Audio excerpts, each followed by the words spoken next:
We'll now move on to agenda item number 4, reports and presentations.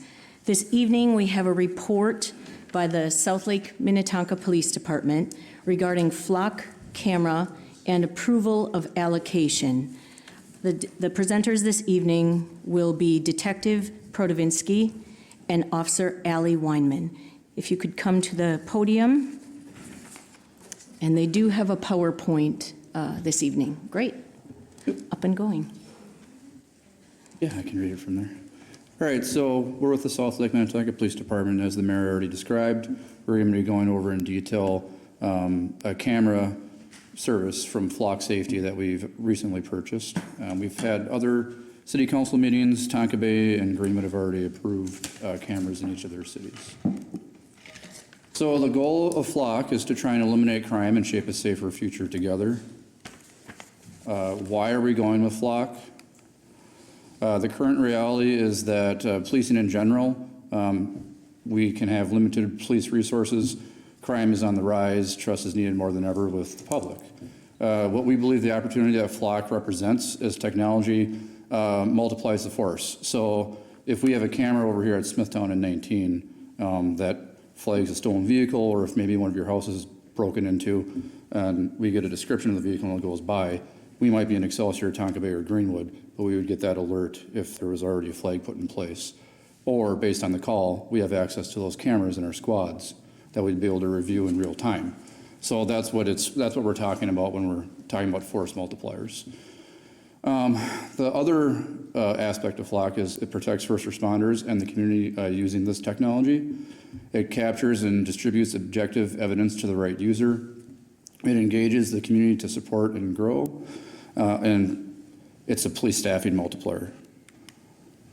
How does the technology work? So I might have to turn and look at this, sorry. But with Flock Safety, you get a service that provides the police department with indiscriminate evidence from fixed locations.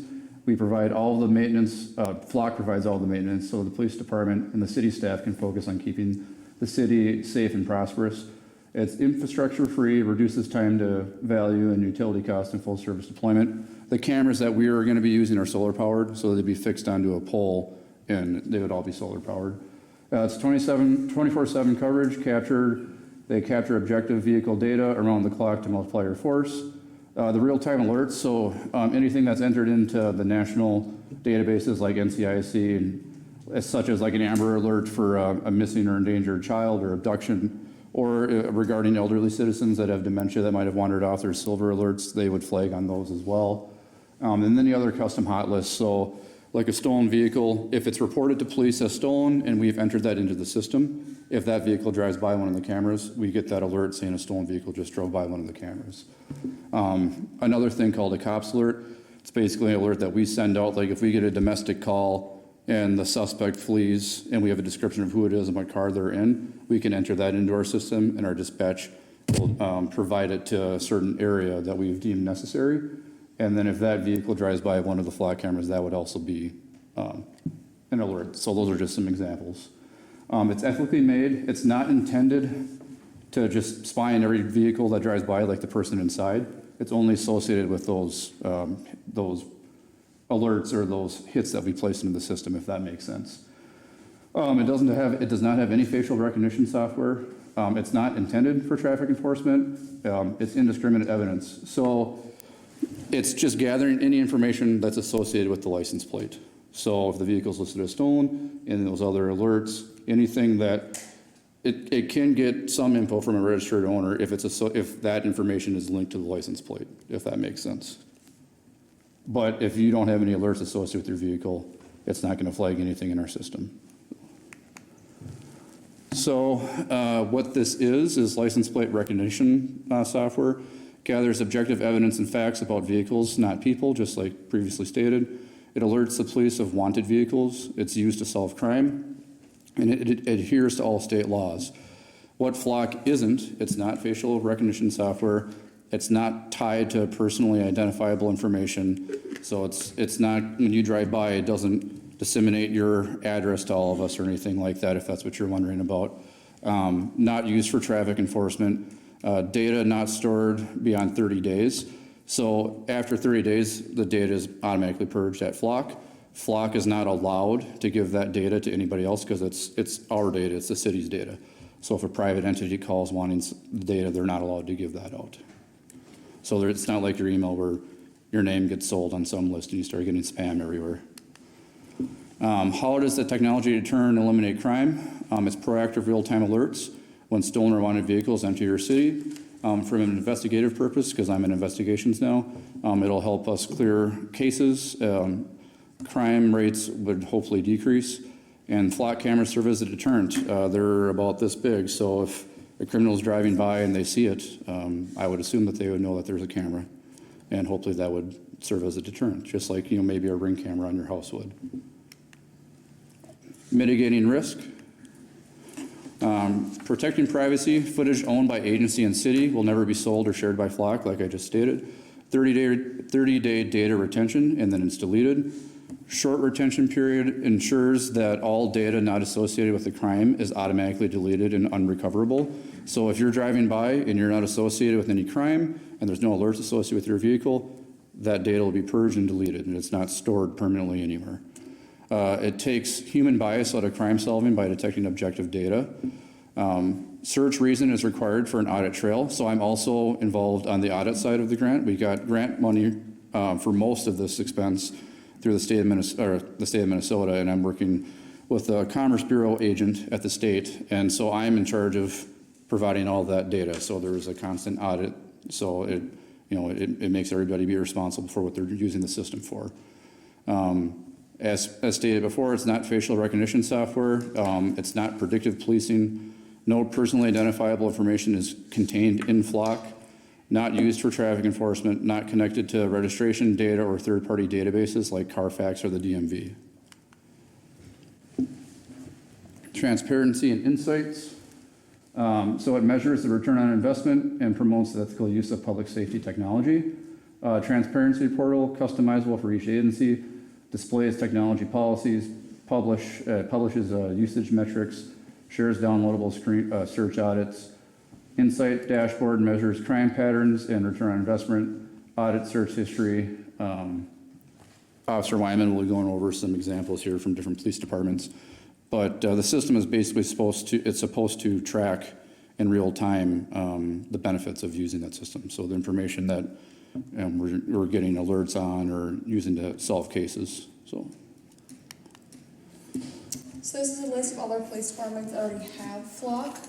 It's going to be Woodbury PD, University of Minnesota, Campus PD, St. Louis Park, Wayzata, Edina, St. Louis County, Riverdale Village, Orono, City of St. Could you Mary. speak closer to the microphone? Oh, so sorry. I don't know if I can read that from right there. Three Rivers Park, Safety, Maple Grove, Centennial, Long Lake, and then I believe Minnetonka is getting it, and so is Eden Prairie. Minnetonka is currently getting it. Eden Prairie is going to get it. I've also heard that the sheriff's office is looking into it as well. Yeah. You can go to the next one. So it's already solving and preventing crime. These are just some other police departments' experience using Flock. So kind of little stories. A 17-year-old Fall River boy who faces first-degree attempted homicide charges stemming from running over a Beaver Dam girl on a Saturday night allegedly told police after being taken into custody that he had bad thoughts about murdering people.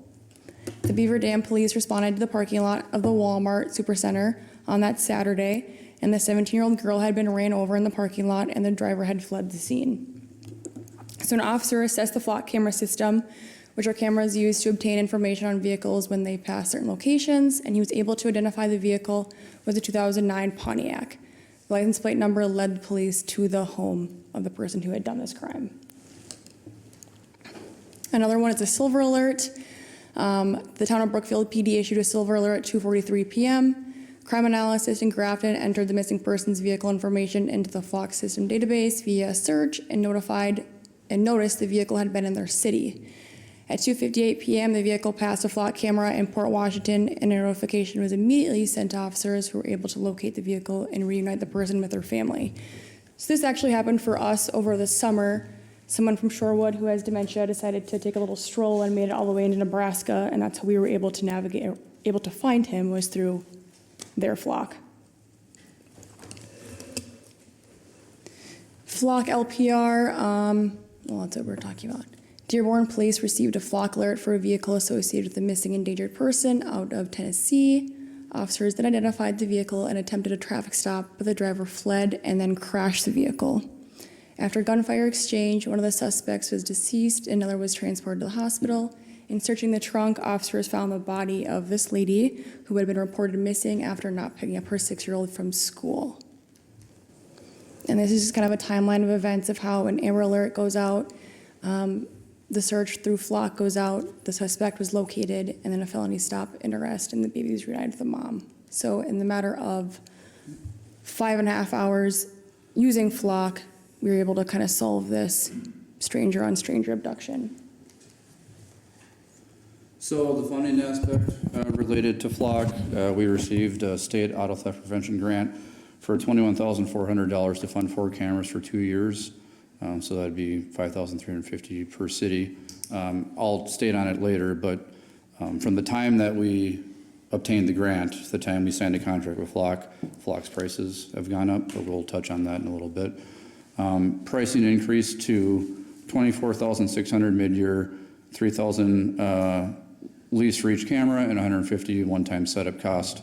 So it'd be an additional $800 per city. That would be $400 for 1 year, $400 for the second year, because the grant we have is for 2 years. And just to let you guys know before we take any questions, the person that developed Flock was, as far as I know, is not in law enforcement. He was actually like in a neighborhood, probably just like down the road in Minnetonka Country Club, and he was getting frustrated with crime in the area, so he developed this camera system. So Flock is basically everywhere. Retail stores use it. Anybody in this room could buy Flock and put it on their house if they wanted to. It's not just for law enforcement. So, and then another aspect is we're already in the system. We just don't have cameras set up yet. But every agency that signs up for Flock can choose to share their cameras with other law enforcement agencies. So we have access to several cities and sheriff's offices in Minnesota, and then there's a tremendous amount of Wisconsin sheriff's office and cities as well. But anybody in Flock that is agreeable to share their information can share it with law enforcement entities. So we had it this summer where a guy on a motorcycle fled from an officer in Wayzata and came back down through Orono and then came back through Tonka Bay, and they lost him because we no longer had the flock tracking him anymore. So it's frustrating on our end to not be able to real life pinpoint where this guy was. Yeah, and as far as I understand, the only city within the immediate area besides like, Carver County or Minnetonka that doesn't have Flock yet, it would be Deep Haven. But other than that, I believe all of the main areas around the Lake Minnetonka side here is going to have it. So it's just basically a big net around the Lake Minnetonka community. So questions or comments? Okay, thank you, Detective and Officer Weinman. Counsel, are there any questions for the SLMPD? Thanks for the very, thanks for the very informative presentation. How does it, is it really just reading license plates and then collecting information about vehicles? That's the primary purpose, is that That's right? the primary purpose, yep. Okay, great. Do you guys already have ideas of where you would position these cameras? Yes, we do, yep. Where? These are just preliminary thoughts. We had the Flock rep come down, I think it was about a month or so ago, and they have a way of just kind of plotting everything. It just looks, they basically just take like Google Maps and we can just kind of plot places. So for Tonka Bay, we were initially gonna have it in like the Circle Road, Manitou Road area, but due to the solar power aspect, it looks like it's gonna be more in the Interlochen, Manitou Road area. And then for Shorewood, we were thinking of positioning it on Smithtown, right over here by Lucky's, facing County Road 19. And it does get both sides of traffic as well. But as you guys know, County Road 19 is kind of a main thoroughfare right through the middle of our cities. If Excelsior agrees to have the camera in their system or in their city, I was hoping to have it over by Excelsior Elementary, so it would capture Highway 7 traffic coming into town. If they continued on 19 or went on Water Street. And then in Greenwood, we're either going to try and have one put on basically the corner of Excelsior Boulevard and Christmas Lake Road, or somewhere on Minnetonka Boulevard. So, but all those can be open to discussions. We can talk with the cities and see what your areas of concerns might be. But our main goal is to kind of have it in all the main entries and exits of our cities. So, Thanks, that sounds great, thanks. A couple questions. You said you enter a hot list, I think it is, Yeah. for hit search, right? So you get triggered when the car drives past the camera, basically. That's the simplification. Can you go backwards as well? Can you search for a license plate that was any time in the last 30 days, since it's a 30-day history? yep. And you don't even need to have the license plate. You can just use a vehicle description, because I have Ring cameras and I like them, but I think anybody in this room that has them would know that if a vehicle shows up in your driveway, even if it's right by the camera, you're probably not going to get a good read on the license plate, depending on the time of day. But if your vehicle, or if somebody's up to no good on your property and you call and say, hey, like yesterday there was a black Ford Explorer in my driveway and they broke my window or something like that, we can go back, look for any type of that vehicle description on any of our cameras in the area, and it'll feed back anything that we see. And that works across the nationwide flock system? Yes.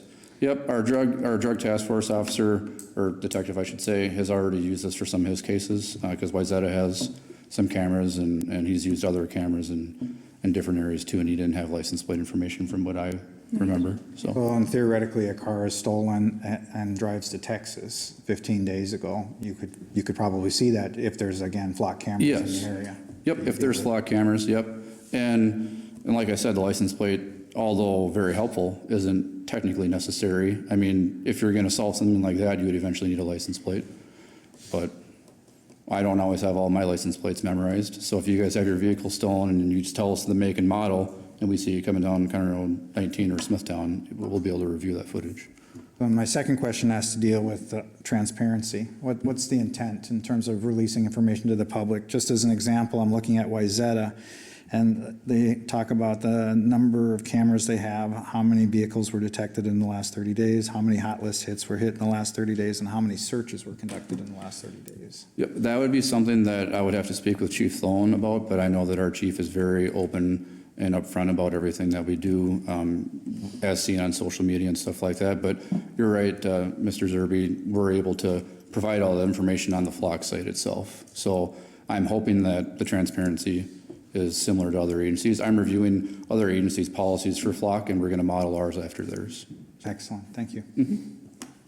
So I also had a couple of questions based on some of the things you said. If anybody can buy one of these cameras themselves, can they log into the cameras and use it for their own purposes? They don't have access to our cameras unless we agree to share it with them. So, and flock doesn't, we can share it with other law enforcement agencies. To be honest with you, I don't know if we would even be able to share it with like we would not share it with a private citizen, but I don't even know if we have that option as a government agency to do that. But if you bought it in your neighborhood and another neighbor did, you guys would in theory be able to share it with each other, I would imagine. So, but if you were to buy one right now, you would not have access to our system, if that's what you're asking. Okay, so you can't just, zoom in onto your camera and it would lock into, somebody else's? No. I had requests when I logged in the other day for the first time from Champlin and Coon Rapids to share data with them, but it has to be like a formal request. And since we're using it for law enforcement service purposes, I'd have to talk with the flock rep, but it's not allowed unless there's an agreed upon situation with the people that are using it. So it doesn't just, it's not like a Wi-Fi thing where it just kind of all connects together and you have access to everything. Okay. And then, With all permission. So. and then how is the police department going to be monitoring these? Is there somebody stationed at the desk constantly looking at these cameras, or do you only do it when you get some kind of alert or Well, we're supposed to, buzzer? I'm sorry, yeah, so patrol, I mean, we don't want to be distracted drivers just like everybody else. They'll have an app, and then they'll also be able to have it on their computer screen. So if they get an alert, it'll automatically be sent to their phone or their computer, and then they'd be able to pull over and review the footage. Or just like every other database we use, we have to have a law enforcement purpose to review it. We can't just review it for fun. So I'm not trying to, we get in trouble for, that's a big no-no. So, yep, you'd have to have a purpose to review it, if that's what you're asking. Okay, thanks. Yep. One question for me, so the cameras, if I understand it correctly, they're leased. We won't be responsible for any maintenance Nope. or anything like that, or replacement costs. What is the plan after 2 years? Are we assuming we'll just move on to, would be $12,000 a year to keep these in operation? Or what do you anticipate? So our goal is to continually get the grant. So our goal is to have Flock work out very well for all of our cities. The system has a way of tracking all the data, and in our report writing system, we've already added custom attributes for Flock. So anything Flock related, it's flagged in our report writing system, and then I am able to know that happened for the audit purposes, because I'm sure some of you guys have done grants in here before for other things. There's just a tremendous amount of information we have to provide. But our goal is after the grant expires to get issued another grant, and hopefully we wouldn't have to get any money from the cities ideally. The only reason that happened this time is because when Detective Poling got the grant to the time we signed the contract, of course, prices went up, so, Thank you. yeah. Council, are there any other questions? Okay, well, I'm thankful we got the grant. I think this is a good allocation of city funds, even though it is above and beyond the grant amount. Council, do I have a motion? I move to approve the installation of the flock camera in Shorewood and authorize the expenditure of $800 from the city's public safety aid allocation. Second. I have a motion by Councilmember Sanchagrin, a second by Maddie. All in favor? Aye. Aye. Opposed? Motion carries unanimously and is hereby approved. Thank you Thank- for your presentation. Thank you for your time. Do you want me to leave the remote up here? Sure, that'd be Okay. great. All right. Thank you. We'll find it on Flock if you leave with it. Yeah. Yeah, Thanks, guys. thank you. Thank you. We'll now move on to